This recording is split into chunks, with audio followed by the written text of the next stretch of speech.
um comentário reforçando e o segundo uma provocação, professor. Veja só, esse negócio que o senhor estava comentando, e é bem legal, a gente estava pensando nisso outro dia. Qual é?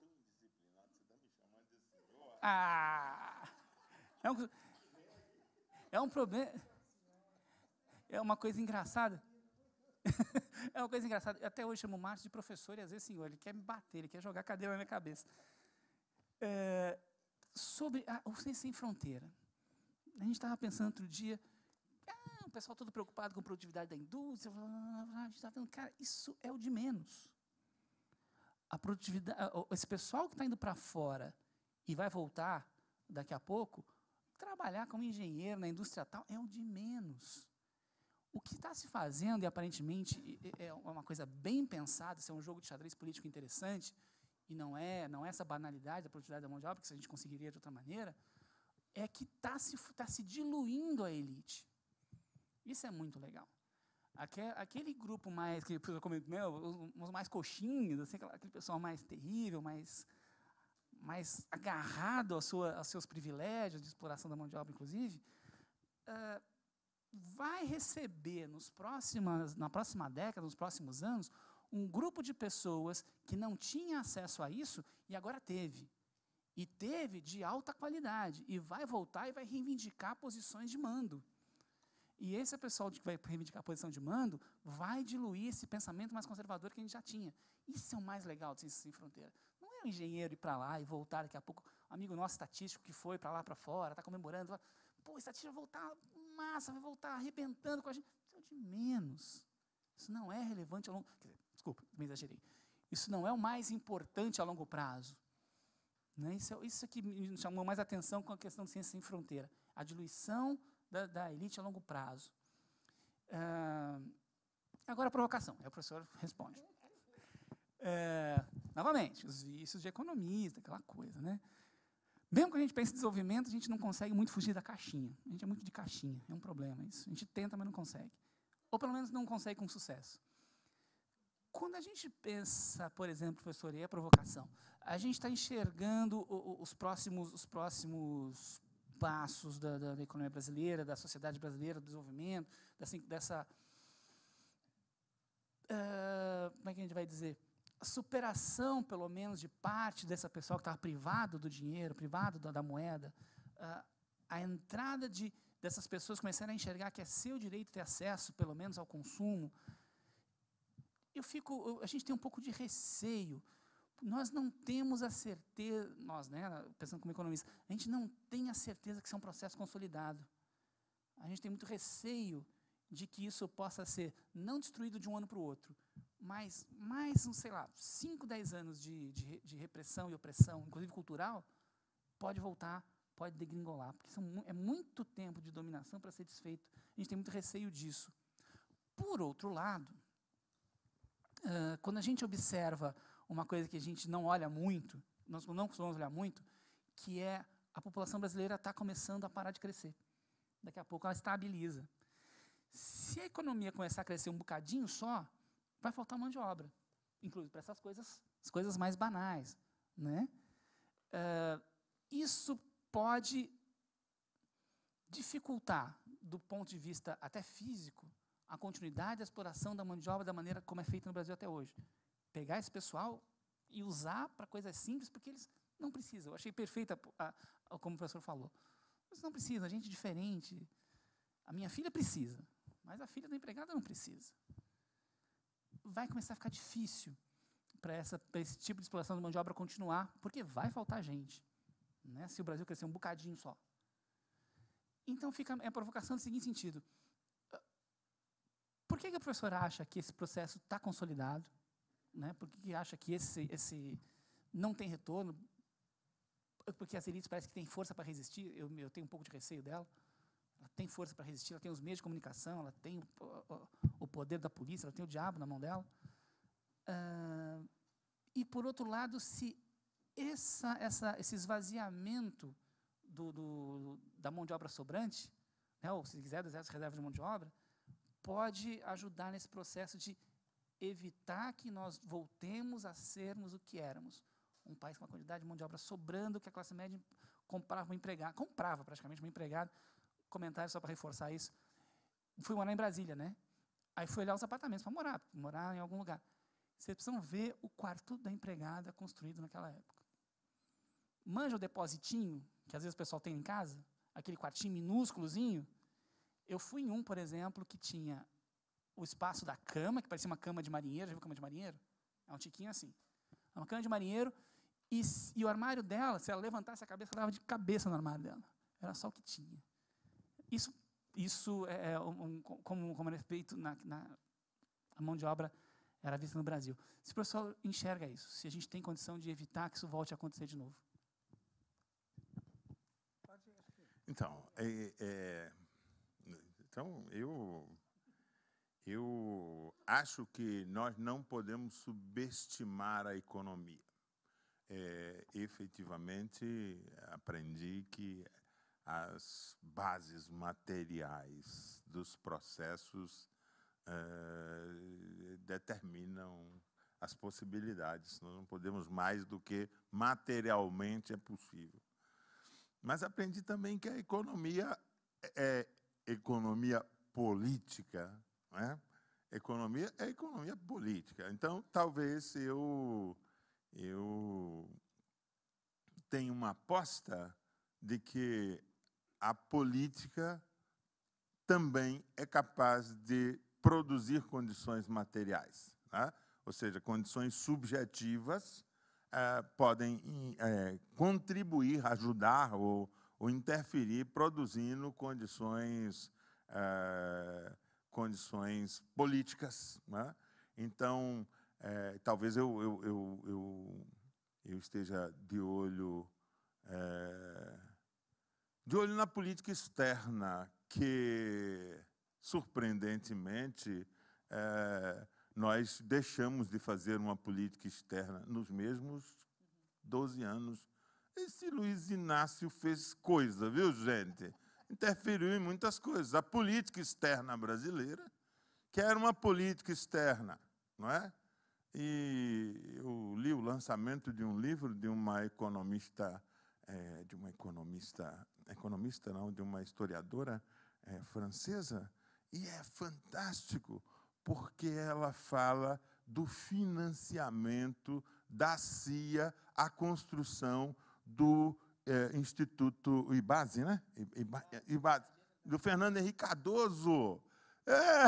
Vocês não sabiam? Fernando Henrique Cardoso, em 1969, ditadura militar, pior período, todo mundo indo para o pau, tortura, papapá. Fernando Henrique Cardoso recebeu dinheiro da CIA para montar um instituto de pesquisa no Brasil, para produzir a teoria da dependência econômica como solução para os países de terceiro mundo, né? Uma agência intelectual, financiada pelos Estados Unidos. Por quê? Porque é a favor de produzir um pensamento colonizado, um pensamento nos meios intelectuais, na USP paulista, para poder ficar pensando que é assim mesmo. Não há nenhuma contradição entre a independência e a autonomia do país e ser eternamente dependente, fazendo parte da economia numa posição dependente. Não sabiam disso, né? Eu também não sabia. Li 3 dias atrás o dossiê da investigadora, professora francesa, não tem nada a ver conosco aqui, não. Tem briga de PT, PSDB, não. Fazendo a história do financiamento da CIA, de agências na América Latina, para a produção de pensamento conservador. Então, nós temos que pensar que essa matéria-prima do pensamento conservador, ela foi plantada, ela foi fabricada, ela foi desenvolvida, quer dizer, os nossos modos de pensar. E esse mesmo pensamento estruturou, por exemplo, a política externa brasileira no período pós-ditadura, política externa no governo do Fernando Henrique Cardoso, né? E vejo que o realinhamento que a Rede Globo insiste em bater todos os dias, dizer o bolivarianismo, que nós temos que nos aliar, ficamos mexendo com gente do terceiro mundo, temos que ser da ALCA. Essa inculcação mental diária, né? o fortalecimento desse bloco econômico sul pode trazer condição, se nós resistirmos internamente, né, para uma mesa de negociação que acho que pode trazer perspectivas melhores, para a gente não negociar como o Brasil, porque os nossos industriais querem, a gente monta qualquer coisa, mas se a gente se junta numa perspectiva dos mecanismos latino-americanos, fico pensando que isso pode fortalecer, pode ser um contraponto para que a gente possa negociar, por exemplo, uma posição do Brasil melhor nesse cenário internacional, né? E, nesse sentido, eu acho que os BRICS o Banco dos BRICS é uma jogada política poderosa, quer dizer assim, a ideia de que o Brasil vai ser player num outro jogo, não vou ser jogo, né? E quando a Rússia e a China falam, vamos abandonar o dólar, vamos cair para outra moeda, isso tudo pode desmoronar como um castelo de cartas. Os jogos não estão dados, quer dizer, a política pode trazer muitas surpresas. E fico pensando que os efeitos desse conjunto não acho que está resolvido, acho que foram 12 anos versus 501 anos. Nós temos 12 anos de intenção de interferir nesse jogo, que eu acho que essas últimas eleições trouxeram claro, por isso o país está polarizado. Quer dizer, o nível de esclarecimento político da sociedade brasileira no pós-eleitoral, não estou dizendo que todas as pessoas estão mais conscientes politicamente. A aprendizagem das massas é coletiva, a aprendizagem histórica se dá nos processos coletivos amplos, né? E, nesse sentido, é uma grande aula histórica para todos nós, brasileiros e brasileiras, e essas eleições elas marcaram uma importante classe acerca de luta de classes, acerca de posicionamentos, acerca de interesses, né? Quer dizer assim, foi preciso que entrasse uma candidata de centro, porque o centro não cabe duas pessoas no centro, né? A outra, Marina, entrou mais à esquerda, dessa vez a Marina entrou no centro, aí o partido da presidente Dilma teve que ir mais para a esquerda, teve que assumir, teve que discutir na televisão que o Banco do Brasil, o BNDES e a Caixa Econômica são fundamentais para o financiamento do Minha Casa Minha Vida. Então, a economia entrou num outro registro no debate social. Então, eu temo que esse país, que foi o país que teve rebeliões, né? A revolta de não sei o quê, revolta daqui, nunca nós tivemos aqui o reconhecimento de uma perspectiva de qualquer coisa, de qualquer intenção, como insurreição em relação à ordem estabelecida. Então, eu vejo assim, ou vai ou racha. Eu acho que nós caminhamos, enquanto sociedade brasileira, para uma radicalização, e não é porque a gente vai deixar a cordialidade. Aliás, cordialidade não, vamos assumir a cordialidade, que é você tomar como coração bravamente para um lado ou para o outro, assumir essa paixão que nos devora. E eu acho que, efetivamente, a perspectiva que vejo, leio o Facebook, leio os jornais e fico sempre com o coração apertado, porque, sinceramente, eu não gostaria de ver a vida toda tumultuada e o país mergulhado num conflito, numa conflagração civil, como nós nunca tivemos na nossa história. Mas eu, quando leio a história, digo a história comporta isso também. E a história comporta por quê? Porque a nossa direita brasileira é sanguinária, covarde, cruel, e ela não tem pudor. Ela não tem pudor. Ela não tem pudor de partir para cima, né? E eu acho que o que vai acontecer, o que está acontecendo, espero, é de que os que vão se calar, se encolher, as manifestações de 2013, a radicalização está presente como uma possibilidade na sociedade brasileira.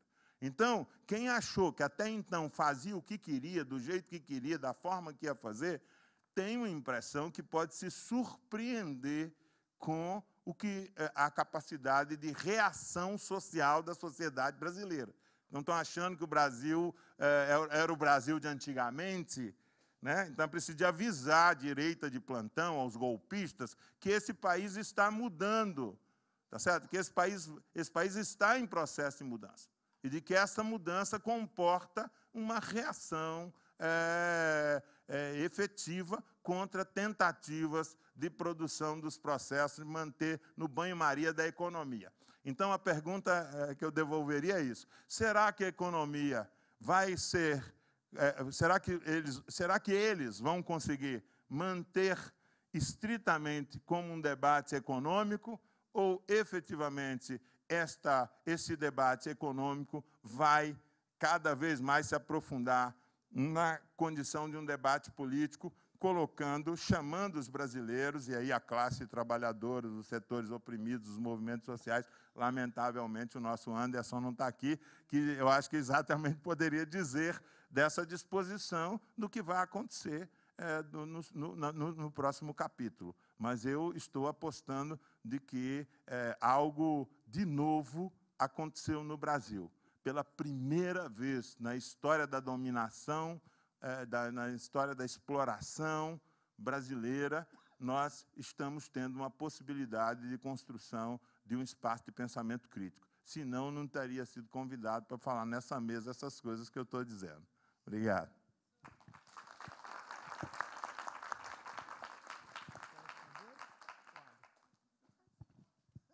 Vou dar para ele responder, tá, gente? Só encrenca, né? Você vê, né? Só o problema. Pois é. Como é que a gente lidar com esse assunto? Como o professor falou, gente, economia é um problema muito sério, né? O problema é a seguinte coisa. Nós mesmos nos sacaneamos com a seguinte pergunta. Se você fizer uma pergunta para 4 economistas, você tem 5 respostas. É a nossa piadinha interna, assim, piadinha antiga já. Mas a grande coisa que o professor levantou, chamou bem a atenção aqui, é que esse debate que a gente vê fortemente na economia, né, que são inclusive essas coisas que ficam falando, essas coisas, digo, aquelas pessoas, né, que ficam falando no Jornal da Globo e companhia, tem uma leitura de economia que está muito longe da economia política, muito longe. Esse pessoal não mistura as coisas, acha que economia pode ser separada do resto da sociedade. Isso é um problemaço, isso é uma coisa muito grave para poder usar a economia como ferramenta de entendimento da realidade. Isso não te permite avançar, eu não diria nem 3 passos à frente. Embora o ferramental matemático dele seja maravilhoso, você fala, caramba, coisa difícil, papagaiada a maioria deles. Respondendo à provocação do professor, veja só, eu não sei. Eu não sei. Porque, veja, a gente, quando olha a história brasileira e olha alguns pensadores brasileiros, inclusive o próprio dos donos do poder, a gente fica numa seguinte situação de pensar, projetar a história para frente nunca é possível, né? Mas a gente teima em fazer isso. A gente olha que a direita no Brasil ela tem uma capacidade de ser vitoriosa que é impressionante. Grandes levantes, grandes momentos de transformação poderiam ser já conseguimos no passado, de repente ela vem com uma força que você não imagina e pumba, derruba. É um inferno. Então eu não sei a capacidade de reação dessa direita. Eu não estou falando que sim ou que não, eu realmente não sei.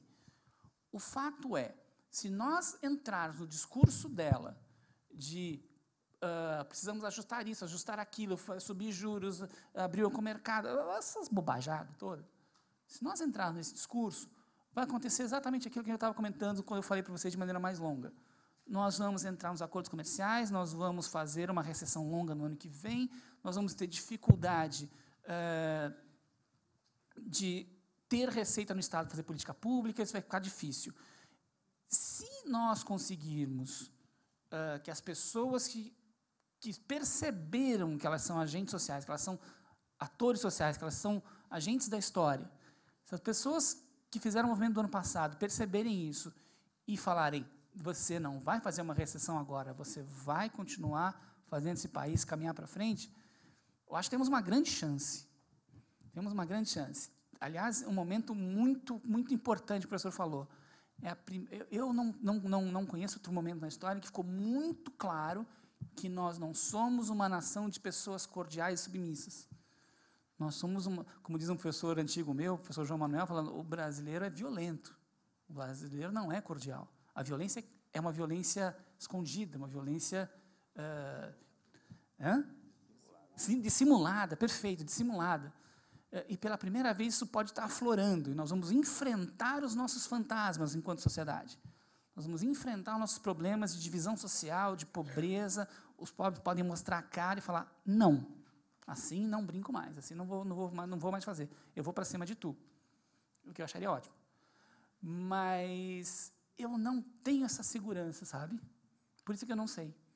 Se fizermos a reação, acho que dá para a gente dá para a gente enfrentar essa fase e passar para uma situação em que as decisões serão mais democráticas e não será mais possível você fazer concentração de renda como era feito no passado. Embora o capitalismo seja uma máquina de concentradora de renda. Mas eu temo muito a capacidade de reação da direita, tenho muito essa capacidade. Eu acho que ela não terá o menor pudor em voltar a usar a violência. O menor pudor. Ela usará de novo se preciso for. É por isso que eu temo. Eu não sei. Estou abrindo para as pessoas que queiram dialogar. São